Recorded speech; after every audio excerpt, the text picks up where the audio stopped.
하나님의 말씀 이사야 43장 14절에서 21절까지 우리 함께 읽겠습니다. 시작. 너희의 구속자여 이스라엘의 거룩한 자 여호와가 말하노라. 너희를 위하여 내가 바벨론에 보내어 모든 갈대아 사람으로 자기들의 연락하던 배를 타고 도망하여 내려가게 하리라. 나는 여호와 너희의 거룩한 자여 이스라엘의 창조자여 너의 왕이니라.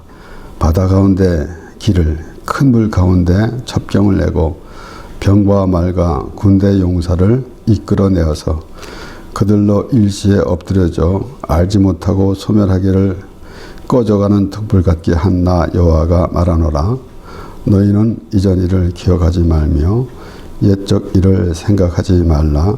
보라, 내가 새 일을 행하리니 이제 나타낼 것이라. 너희가 그것을 알지 못하겠느냐?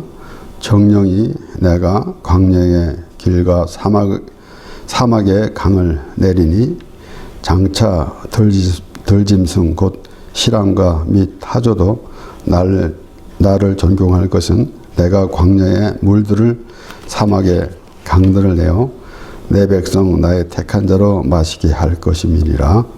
이 백성은 내가 나를 위하여 지었나니 나의 찬송을 부르게 하려 함이니라. 아멘.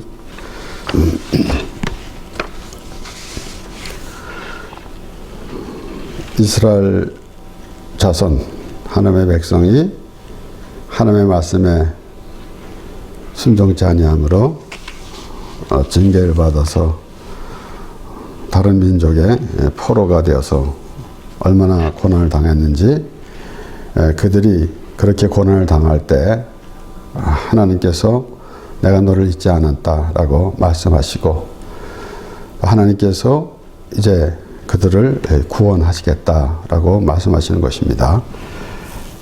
그러면서 그 하나님의 계획에 따라서 이스라엘 자손들이 그 바벨론으로 포로로 잡혀갔는데 느부갓네살 왕 때 잡혀갔지만은 이제 새로운 왕국 곧 바사의 고레스를 하나님께서 사용하셔서 이스라엘 백성들을 구원시키는 그런 계획 안에, 그 하나님의 계획 안에 이스라엘 백성들이 있는 것입니다. 그러므로 우리의 모든 인생도 하나님의 그 뜻 안에 있는 것임을 우리는 깨달아야 할 것입니다. 내가 멋대로 살아가다가 내가 필요하면 하나님을 부르는 그런 모습이 아니라 하나님이 우리를 처음부터 끝까지 하나님께서 주관하신 그 하나님을 우리가 알고 그 믿음으로 가는 길이 아마 이 세상에서 가장 복된 삶이 될 것입니다. 어떻게 하면은 좀 더 나은 삶을 살까 하는 것은 이 세상의 모든 사람이 추구하는 것입니다. 그러나 아무리 그렇게 모든 것을 정하고 정치나 경제나 모든 이런 모든 것들을 나름대로 노력하지만은 그렇게 마음에 부족함이 없이 살기는 어렵습니다.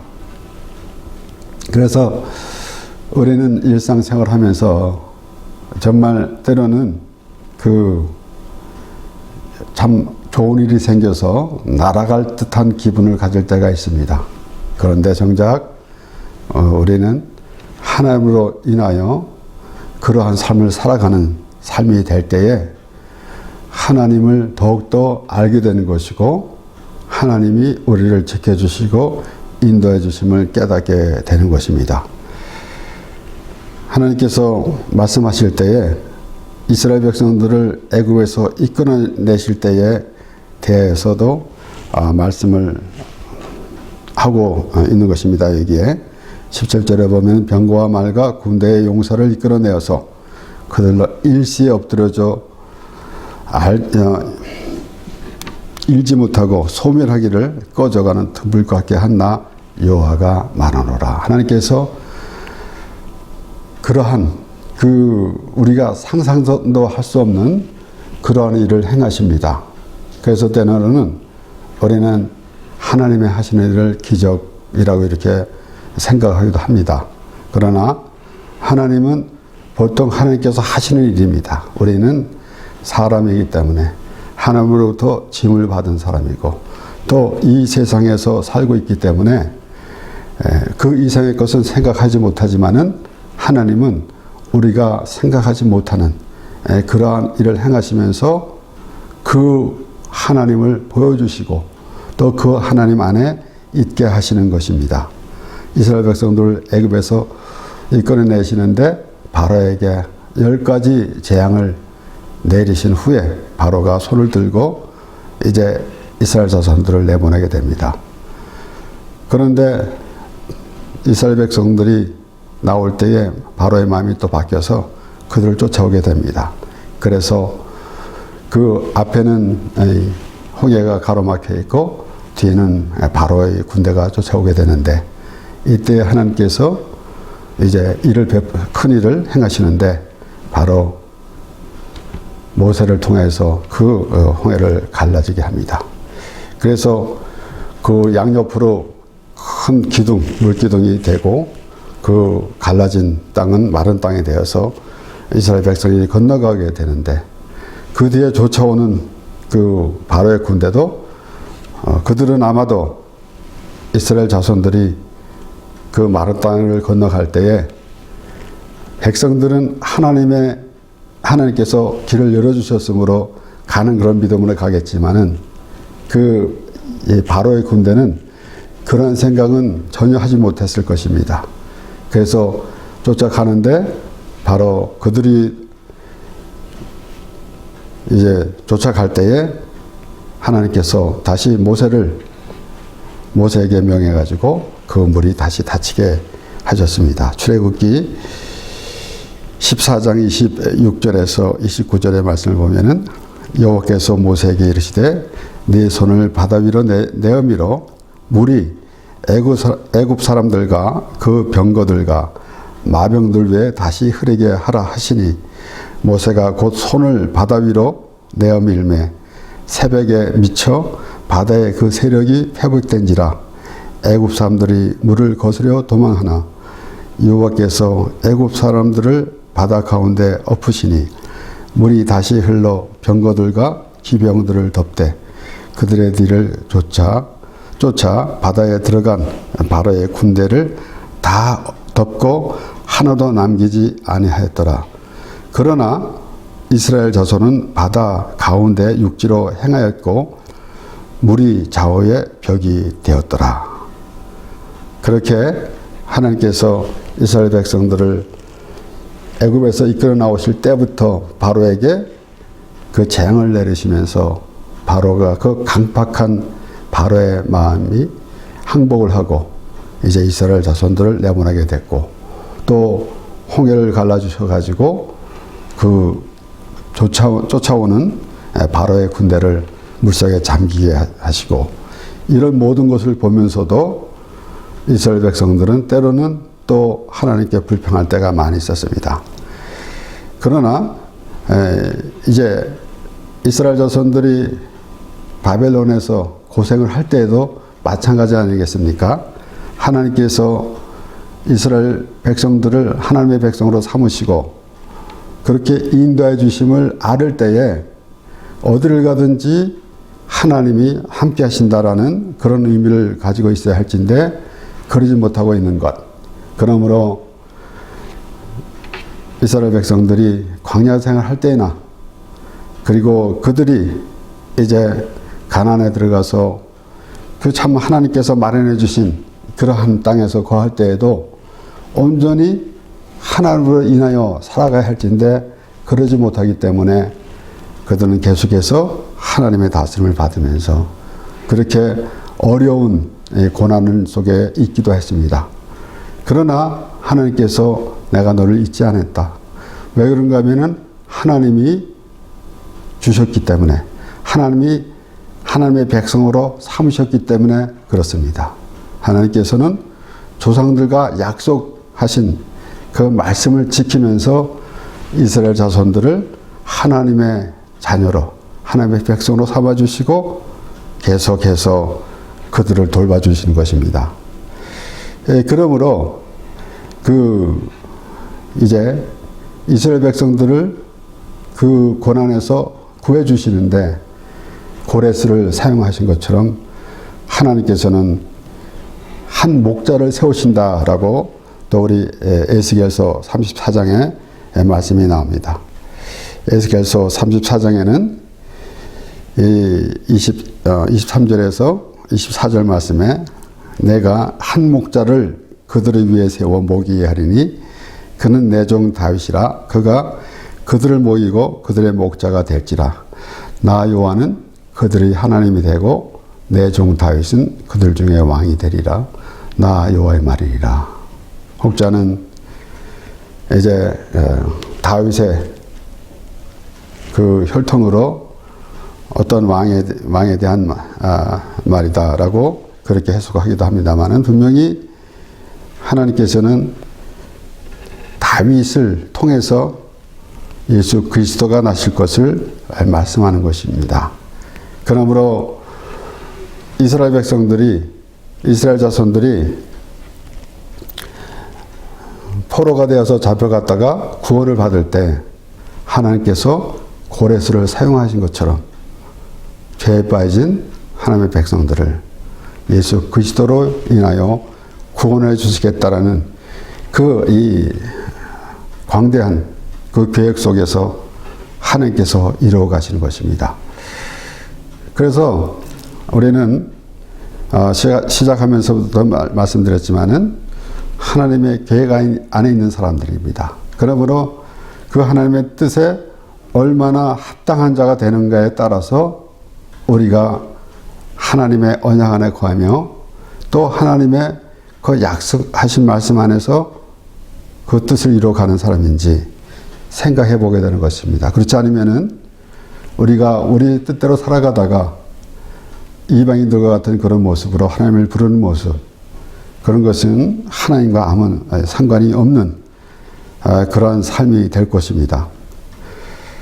그래서 이어서 이 에레미야 23장에서도 5절 6절의 말씀을 보면은 나 여호와가 말하노라 보라 때가 이르리니 내가 다윗에게 한 의로운 가지를 일으킬 것이라 그가 왕이 되어 지혜롭게 행사하며 세상에서 공평과 정의를 행할 것이며 그의 날에 유다는 구원을 얻겠고 이스라엘은 평안히 거할 것이며 그 이름은 여호와 우리의 의라 일컬음을 받으리라. 계속해서 하나님께서 이스라엘 백성들, 하나님의 백성들에게 바로 그들의 구원자에 대해서 말씀하시는 것. 그러므로 우리가 이사야의 말씀을 통해서 예수 그리스도께서 오시게 되는 그 말씀을 반복해서 듣게 되는 것입니다. 그러므로 여기 보라 내가 새 일을 행하리니 우리 이 18절의 말씀을 보면은 너희는 이전 일을 기억지 말며 옛적 일을 생각지 말라라고 하신 말씀. 그 앞에 하나님께서 애굽에서 나올 때에 이스라엘 백성들이 애굽에서 나올 때 행하신 일에 대해서 말씀을 하셨는데 그런 것을 생각하지 말라라는 의미 아닙니다. 새 일을 행하리니 18절에 너희는 이전 일을 기억지 말며 옛적 일을 생각지 말라라는 것은 이제 앞으로 새 일에 대한 기대를 가지라라는 것입니다. 그와 그 전의 것은 다르다라는 것입니다. 아직까지 우리가 생각했던 것과는 다르다라는 것입니다. 그렇지 않습니까? 이제 많은 사람들이 예수 믿지 않는 비기독교인이라 할지라도 어떤 이들은 그 사후의 세계를 생각하기도 합니다. 사후의 세계를 생각하지 않는다 하더라도 이 세상에 살아가면서 어떻게 살아야 되겠는가? 나에게 어떤 일이 닥치는데 나에게 닥친 일을 어떻게 잘 조정해 나갈 것인가라는 생각을 하면서 좋은 일을 많이 하면은 선한 일을 많이 하면은 이라는 그러한 생각을 가지게 됩니다. 뿐만 아니라 믿는 사람들까지도 어쩌면은 내가 하나님을 잘 믿으면 하나님께서 내가 하나님을 잘 믿었기 때문에 어떤 보상을 바라는 그러한 그 자세가 있기도 합니다. 그런데 이런 모든 것들 우리가 우리 생각대로 우리가 어떻게 구원을 받는가라는 것은 우리는 하나님의 자녀로서 오랫동안 하나님 말씀을 들음으로써 그 믿음이 우리에게 왔습니다. 그러나 그렇지 못하는 사람들에게는 우리가 어떻게 구원을 받아야 될 것인가? 좋은 일을 많이 해야 될 것인가? 이방인들과 같이. 그런데 믿는 사람들까지도 내가 율법을 지켜야 됩니다. 내가 이렇게 열심히 신앙생활을 해야 됩니다. 그 후에 보상을 받고 구원을 받는 것처럼 그렇게 말하고, 그렇게 생각하고 있는데 그런 일은 전혀 하나님의 일과는 상관이 없습니다. 그래서 이전 일을 기억하지 말며 옛적 일을 생각하지 말라. 우리가 생각하는 그런 방법으로 하나님께서 우리를 구원해 주신 것이 아닙니다. 이스라엘 백성들이 포로가 되어 잡혀갔을 때에 그들의 생각은 어떻겠습니까? 짐작으로.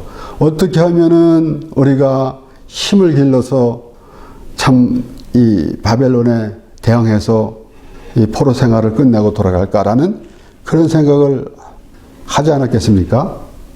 그런데 하나님께서는 이제 새로운 왕국 바사의 고레스를 통해서 이스라엘 백성들을 구원하시겠다라는 그런 계획이 있는 것입니다. 그와 같이 우리의 의지로 열심히 노력해서 구원을 얻는 것이 아니라 하나님의 은혜로 구원을 얻는 것입니다. 그러므로 우리 계속해서 반복해서 우리가 생각해 봐야 될 것이지만은 믿지 않는 사람도 그럴 것이지만은 우리가 교인이다, 기독교인이다 라고 하면서도 이방인들과 같은 그런 생각을 갖고 있으면은 하나님의 하신 일에 대해서는 전혀 알지 못하는 자가 되고 마는 것입니다.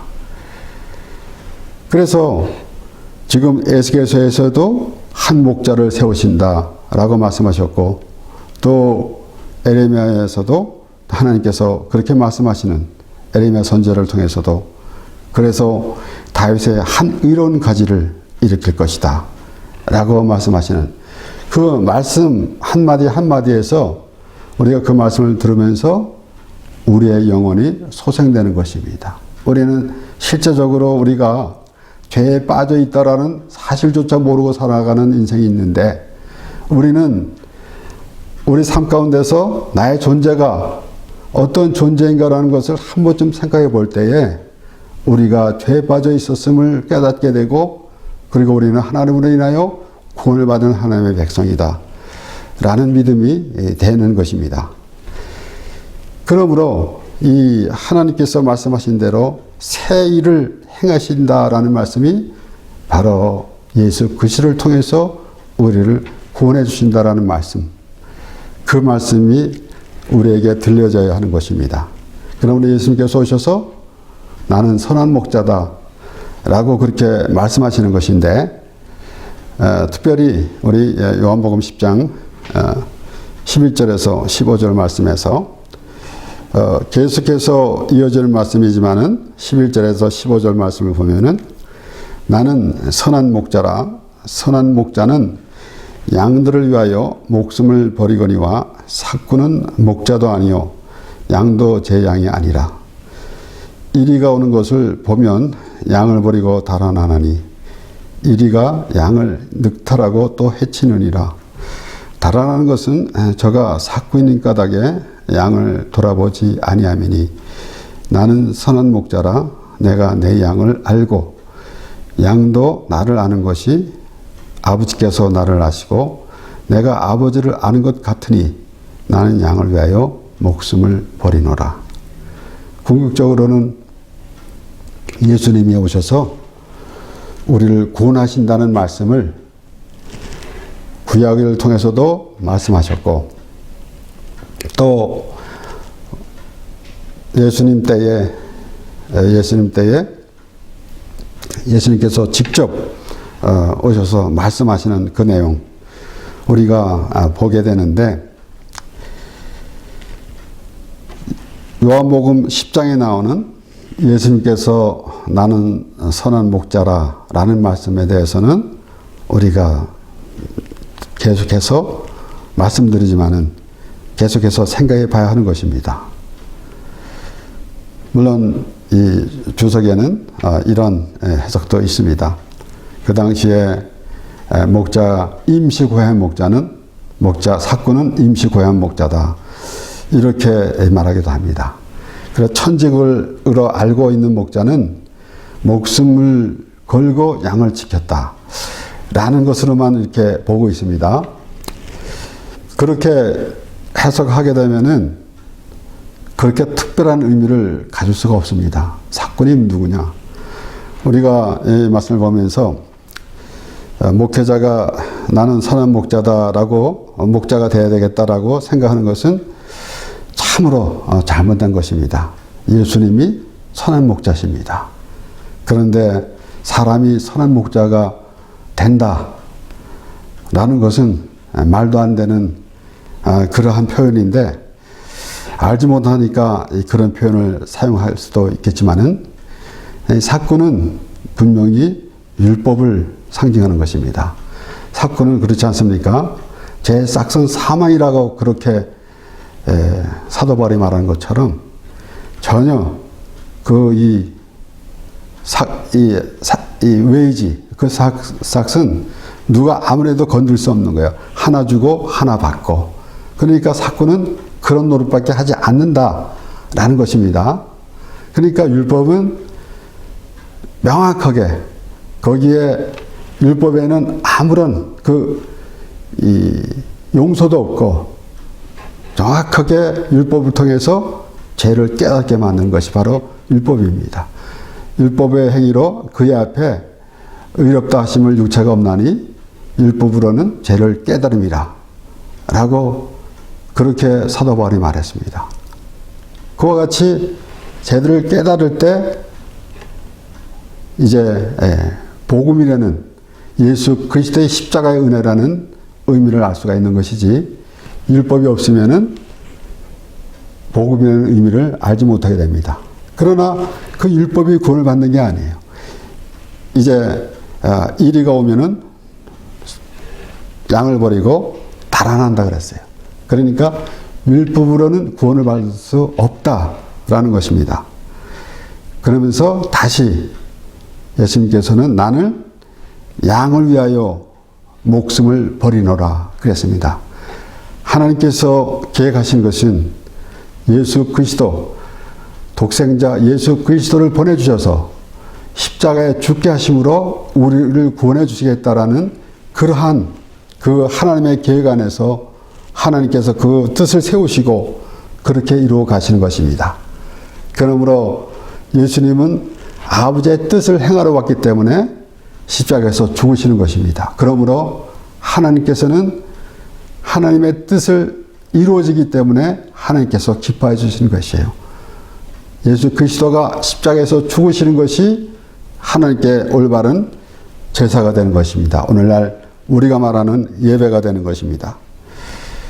그러면 우리는 그 예수 그리스도를 믿음으로 온전한 예배가 되는 것인데 예수 그리스도를 믿는 것이 무엇인가? 내가 죄인인 것을 깨달았을 때 예수님께서 죄인을 부르신 예수님을 믿는 그 믿음이 바로 예수님을 믿는 것이고 우리가 하나님 앞에 예배하는 그러한 모습이 되는 것입니다. 이렇게 하나님께서 이스라엘 자손들을 구원해 주시는데 19절에 보라 내가 세를 행하리니 이제 나타낼 것이라 너희가 그것을 알지 못하겠느냐 정령이 내가 광야의 길과 사막에 강을 내리니 광야에서 그가 이 광야의 길과 광야의 길을 내고 사막에 강을 내린다 그랬어요. 상상이나 할 수 있겠습니까? 그런데 우리 삶 가운데서 그 광야 같은 삶에서 우리의 길이 있는 것이고, 그리고 마실 물을 강이 흘러가게 하신다는 그 사실, 내가 곧 길이요 진리요 생명이니 나로 말미암지 않고는 아버지께로 올 자가 없느니라. 그렇게 하나님께서 길을 내주셨다라는 것입니다. 우리가 하나님 앞에 갈 수가 없는데, 그래서 이제 20절에도 보면 장차 들짐승 곧 실랑과 및 타조도 나를 존경할 것은 내가 광야의 물들을 사막의 강들을 내어 내 백성 나의 택한 자로 마시게 할 것임이라. 이사야 55장 1절 2절의 말씀을 보면은 너희 목마른 자들아 물러나오라. 돈 없는 자도 오라. 너희 와서 사 먹되 돈 없이 값없이 와서 포도주와 젖을 사라. 너희가 어찌하여 양식 아닌 것을 위하여 은을 달아주며 배부르게 못할 것을 위하여 수고하느냐. 나를 청종하라. 그리하면 너희가 좋은 것을 먹을 것이며 너희 마음이 기름진 것으로 즐거움을 얻으리라. 하나님 말씀 한 절 한 절 이렇게 말씀을 보면은 그 말씀 외에 우리가 바랄 것이 더 어디 있겠습니까? 참으로 헛된 것을 쫓아가는 우리 인생에 하나님께서 생명의 말씀을 주시면서 목마른 자들도 나오라. 목마른 자가 그 물이 얼마나 귀합니까? 그러면은 목마름도 깨닫지 못하는 것은 죽은 영이 되는 것이나 다름이 없습니다. 그러므로 하나님을 찾는, 이 세상에서 내가 좀 더 잘 살아보겠다고 우상을 섬기는 그런 모양은 우리 예수를 믿는다고 하면서도 그런 생각을 가지면은 결국은 이방인과 같은 그런 모습이 되고 마는 것입니다. 그러나 정작 우리가 찾아야 할 것, 우리가 마셔야 할 물, 우리가 가야 할 길, 이런 것을 한 번쯤 생각해 본다면은 하나님께서 주신 말씀에 귀에 들릴 것이고, 그래서 우리는 하나님으로부터 시작돼서 하나님으로 인하여 가는 인생, 그리고 영원히 하나님과 함께 될 하나님의 백성임을 믿게 되는 것입니다.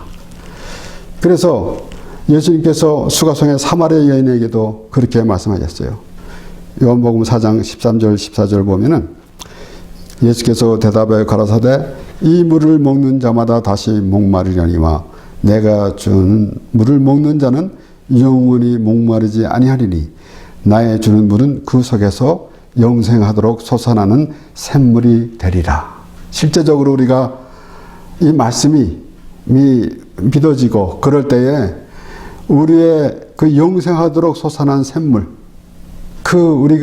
우리 이 세상에서는 어떠한 그 목표를 가지고 가지만은 때로는 어떤 목적을 이룰 때에 성취감이 있다라고 그 쾌락을 느끼기도 하겠지만은 그것으로 만족하는 인생이 아닙니다. 우리는 참으로 하나님의 말씀을 통해서 생명을 얻고 그리고 목마르지 않음을 깨닫게 되는 것이 우리가 깨달아야 할 것입니다. 그러므로 오늘 이 하나님께서 내가 새 일을 행하리리 라는 말씀이 우리에게는 날마다 새롭게 다가와야 할 것입니다. 우리가 이렇게 하나님을 믿었으니까 나는 구원을 받은 사람이야 라는 것으로 만족하는 것이 아니라 하나님께서 계획하시고 이루어가시는 일들, 예수 그리스도로 말미암아 우리가 죄사함을 받고 하나님의 나라로 향해 가는 그 길을 우리가 날마다 생각하면서 살아가야 한다라는 것입니다. 그래서 오늘 본문 말씀 마지막 21절의 말씀을 보면은 이 백성은 내가 나를 위하여 지었나니 나의 찬송을 부르게 하려 함이니라. 만약 이 하나님께서 우리를 찬송을 위하여 우리를 지으셨다. 하나님을 찬송하기 위해서. 그런데 우리가 아무것도 모르고 하나님을 찬양하겠습니까? 히브리서 13장 15절에는 예수님에 대해서 말씀이 계속 나오고 15절에 이러므로 우리가 예수로 말미암아 항상 찬미의 제사를 하나님께 드리자. 이는 그 이름을 증거하는 입술의 열매이라. 하나님을 찬양하는데 예수 그리스도로 말미암아 예수로 말미암아 항상 찬미의 제사를 하나님께 드리자. 그냥 하나님은 높으신 분이니까, 하나님은 신이시니까 우리가 예배해야 합니다 라고 생각한 사람들이 있을까요? 그러면 그러한 마음에 어떤 의미를 생각하고 있겠습니까? 우리는 예수 그리스도를 말미암아 제사함을 받은 믿음으로, 그래서 항상 떨리는 마음으로 너의 구원을 이루라 라는 그 말씀과 같이, 그리고 우리는 하나님으로부터 지음을 받았고 하나님의 백성이 되어서 예수 그리스도를 말미암아 하나님의 자녀가 되었다라는 사실, 하나님께서 오늘 말씀하십니다. 보라, 내가 새 일을 행하리니. 그 하나님의 말씀에 귀를 기울이면서 그 말씀 안에 거하면서 우리가 예수 그리스도로 말미암아 하나님을 찬양하며 예배하는 우리의 삶이 되는 것입니다. 기도하겠습니다.